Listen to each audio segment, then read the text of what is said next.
My wife Barbara and I are nearing our 50th wedding anniversary. She expressed a desire to have a pendant to mark the occasion.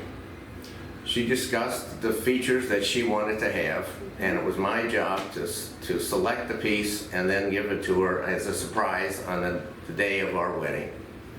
She described the features that she wanted, and I headed off. I interviewed 5 jewelry stores in the Lady Lake area, including Golden Art. They had a wonderful selection, but unfortunately they didn't have that special piece that I was looking for. I even looked on the internet but couldn't find the right one. So I decided to design my own, but now I needed a jeweler to execute my design.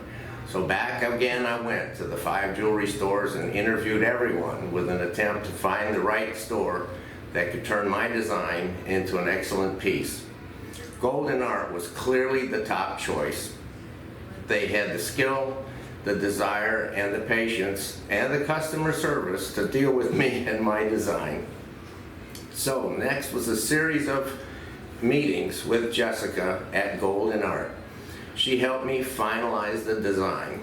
She's a skilled jeweler and a very patient person, which was very helpful.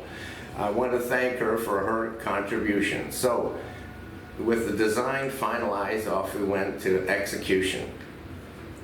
I wanted a piece that would make a statement for a special event, but could also be used for daily use. I wanted a piece that had the features that Barb selected, but also matched her personality. Finally, I wanted a piece that would recognize the duration of our marriage. The final design was in the lower half, an upsweep, which was symbolized the first 50 years of our marriage. On the top of the piece was a similar swoosh that identified those wonderful years that are yet to come. And in the center was a solitaire diamond, and I don't need to tell you what that symbolizes.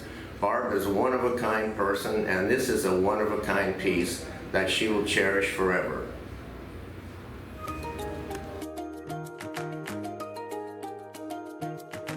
Bob sketched out this beautiful diamond necklace that he knew his wife Barbara wanted. So Bob bought her this great-looking diamond and asked us to make it. To me, the sketch itself is amazing, the work of a true artist.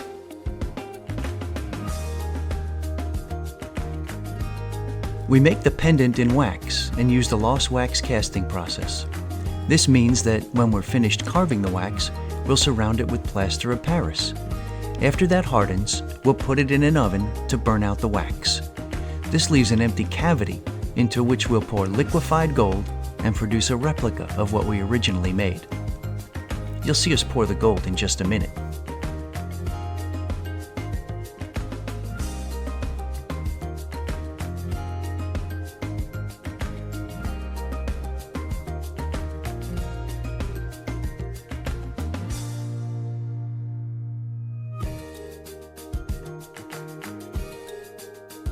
The tools we use are specially made so they don't get all gunked up.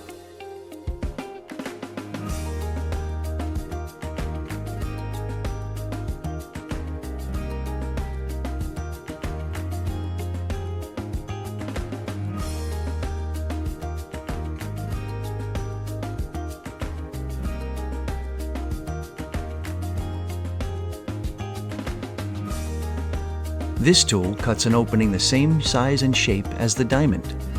Toolmakers are just amazing.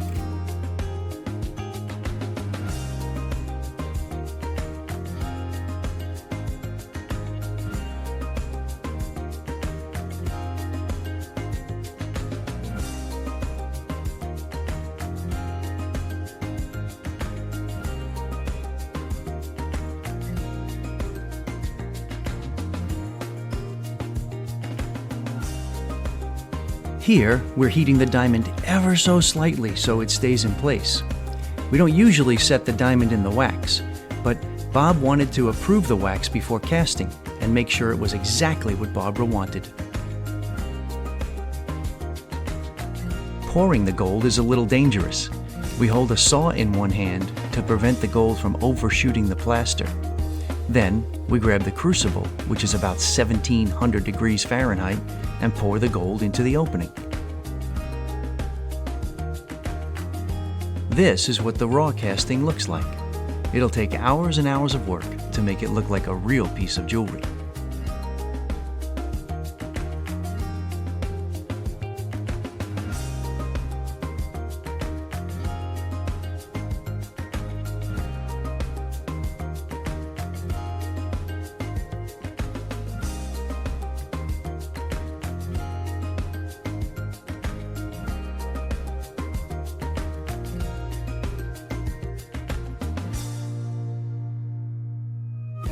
We're now stamping the back of the pendant 14K and then stamping it with our logo. We couldn't get this in focus right here, but you'll see it clear as day at the end of the video.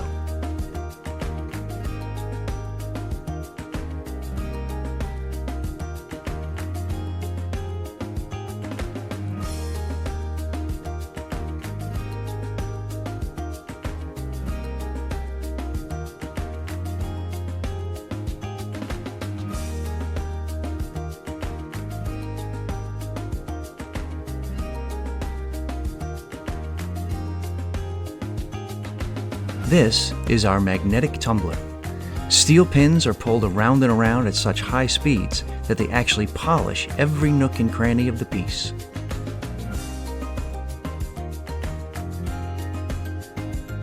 Here we're using what's called a laser welder to thicken up a couple of places that were too thin. By pressing a foot pedal, we send a beam of intense heat that actually melts the metals together. It's one of my favorite tools.